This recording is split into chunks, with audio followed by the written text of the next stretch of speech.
पूज्य गुरुजन वर्ग, इथे जमलेल्या माझ्या सर्व मित्रमैत्रिणींना माझा नमस्कार.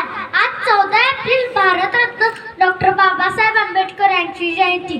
त्यांच्या जयंतीनिमित्त विनम्र अभिवादन करून जीवनाचे रंग दिला सर्वांना समतेचा मान, दिला सर्वांना समतेचा मान, अशी आहे भीमरावांची शान. भल्याभल्यांची झुकते मान, भल्याभल्यांची झुकते मान. डॉक्टर बाबासाहेब आंबेडकरांचा जन्म 14 एप्रिल 1891 रोजी मध्य प्रदेशातील महू या गावी झाला. त्यांचे पूर्ण नाव भीमराव रामजी आंबेडकर असे होते. आंबेडकर हे खूप हुशार होते. शालेय शिक्षण घेत असताना त्यांना खूप त्रास सहन करावा लागला. त्यांचे शालेय जीवन खूप कठोर होते, पण त्यांनी हार मानली नाही. आर्थिक अडचणीमुळे भीमरावांची महाविद्यालय शिक्षण घेण्याची परिस्थिती नव्हती.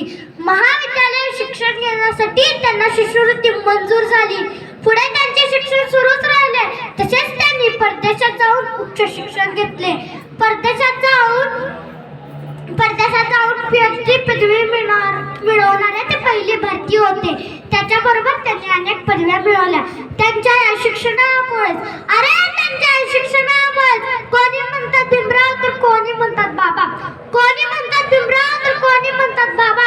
अशा या महामानवाचा आज आहे सर्वांवर ताबा, अशा या महामानवाचा आज आहे सर्वांवर ताबा. आंबेडकरांनी दलितांसाठी खूप मोठे कार्य केले व त्यांनी जाती भेदाविरुद्ध लढा दिला.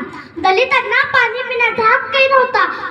दलितांना पाणी पिण्याचा हक्कही नव्हता. त्यांना पाण्याच्या एक घोटासाठी संघर्ष करावा लागला. त्यांना पाण्याच्या एक घोटासाठी संघर्ष करावा लागला. म्हणूनच बाबासाहेबांनी चौदार तळ्याचा सत्याग्रह केला व चौदार तळ्याचे पाणी पिण्यासाठी खुले केले.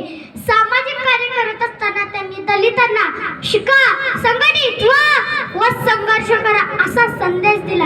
म्हणूनच तर म्हणते, दलितांची तलवार रोवून गेले, अन्यायाविरुद्ध प्रहार करून गेले.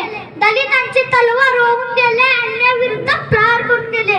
होते ते गरीबच पण जगाचा कोहिनूर होऊन गेले. होते ते गरीबच पण जगाचा कोहिनूर होऊन गेले. डॉक्टर बाबासाहेब आंबेडकरांनी आपले भारतीय संविधान लिहिले. हे संविधान लिहिण्यासाठी 2 वर्ष 11 महिने 18 दिवस लागले. हे संविधान 26 नोव्हेंबर 1949 रोजी स्वीकारण्यात आले. आंबेडकरांनी मतदानाचा अधिकार, घटस्फोटाचा अधिकार, प्रसूती पगारी रजा, कामगारांसाठी राज्य विमा, कामाचे 12 तासाहून 8 तास, महागाई भत्ता, स्त्रियांना मालमत्तेचा अधिकार, तसेच कामगारांसाठी बोनस असे अनेक अधिकार त्यांनी भारतीयांना दिले. त्यांच्या या मानकार्यामुळे त्यांना महामानव म्हटले जाते व राज्यघटनेचे शिल्पकार म्हटले जाते. ज्ञानाच्या प्रतीक असलेल्या या महामानवाचा 6 डिसेंबर 1956 रोजी अखेरचा श्वास घेतला. ज्ञानाचा दिवा विझून गेला, ज्ञानाचा दिवा विझून गेला. शेवटी आंबेडकरांना अभिवादन म्हणून भीमगर्जना करू इच्छिते.